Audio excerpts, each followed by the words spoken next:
With Congress's summer recess looming, key members of the Blue Dogs, those fiscally conservative, moderate House Democrats, say they've reached a deal with the Democratic leadership, most of whom are very liberal, on a health care reform bill. If the Blue Dogs are getting on board, will Republicans soon follow? And joining us now, the top Republican in the House of Representatives, the Minority Leader John Boehner. Mr. Leader, thanks very much for coming in.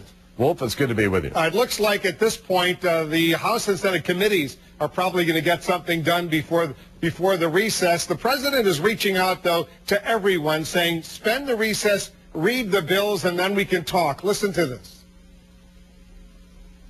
They will have all of August to review the various legislative proposals.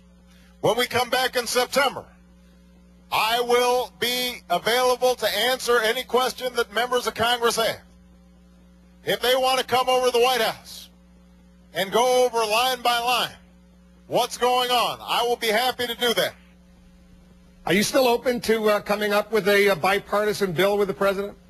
Absolutely. I think the American people expect us to work together to deal with the issue of reforming our health care system. But they've got some real big doubts about this big government-run plan that eventually will take over our entire health care system. It's going to drive up costs. Because let me interrupt you for a moment there, because the president is flatly, once again, insisting this is not going to happen. Just listen to this little clip. Nobody is talking about some government takeover of health care. I'm tired of hearing that. I have been as clear as I can be.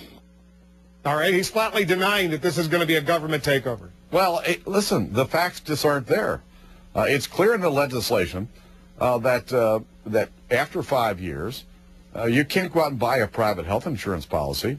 You have to go to one of the government exchanges. Where does that say that? And that government exchange, it's in the bill.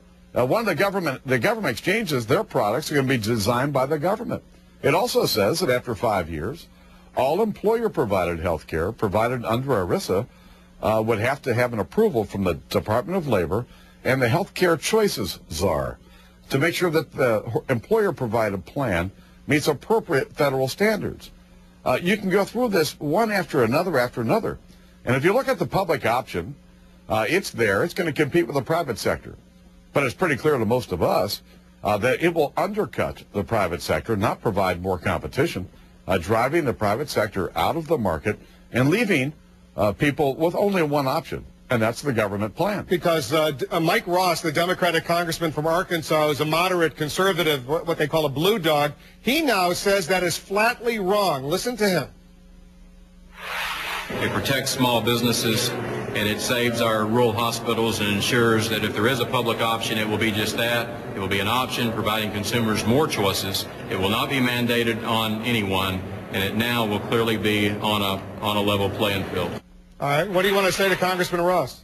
Listen, Wolf, there's an employer mandate in this bill. Now, while they raised the exemption level from companies that pay $250,000 a year in payroll to $500,000, small businesses are the engine of economic growth in America. There's a mandate in this bill that requires those that have a payroll of up to now over $500,000 to provide health insurance and pay at least 72% of it. And if you don't, there's an 8% tax on that payroll. What this is going to do is raise the cost of employment. It's going to cause an awful lot of employers to get rid of their company-sponsored plans and leave their employees but no choice but to go to the government option. Here, let me ask you this question, because it's I guess gets to the core of what's called this private or this public option, this government option, a government-run insurance company, if you will, to compete with the private insurance companies. Are you afraid that these private insurance companies, whether Blue Cross, Blue Shield, United Healthcare, whatever, can't compete with a government-run insurance company?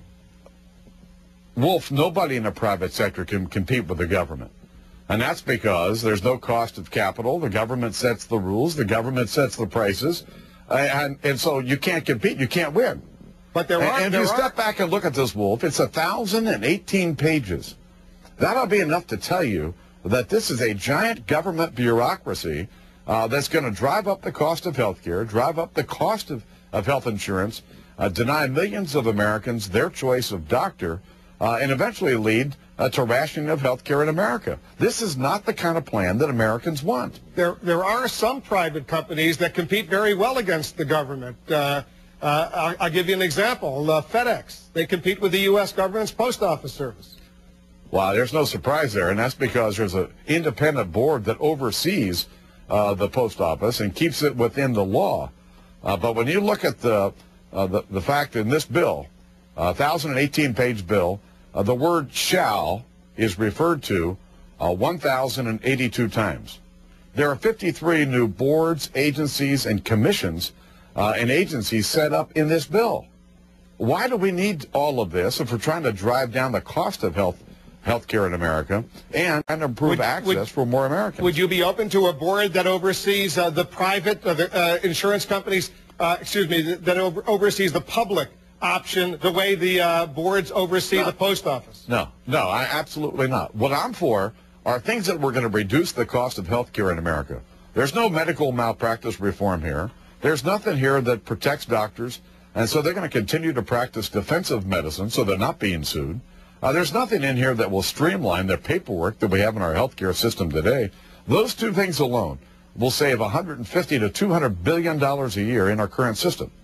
That money can be used to increase access for those that have pre-existing conditions, or those that may be switching jobs, or the working poor who don't qualify for federal programs, who need help getting insurance. So it looks like there's not going to be a bipartisan deal. Is that right? Listen, I don't know what's going to happen over the next 3 or 4 months, but I believe that it's time to hit the reset button. Let's scrap this plan. Let's sit down in a bipartisan way, and let's build on the current system, which is the envy of the world. You know, 93% of the American people have access to high-quality, affordable health insurance. Let's help them be able to hold on to that, reduce the cost of it, and expand access to those Americans who don't have good access. Mr. Leader, we got to leave it there. Thanks very much. Thank you.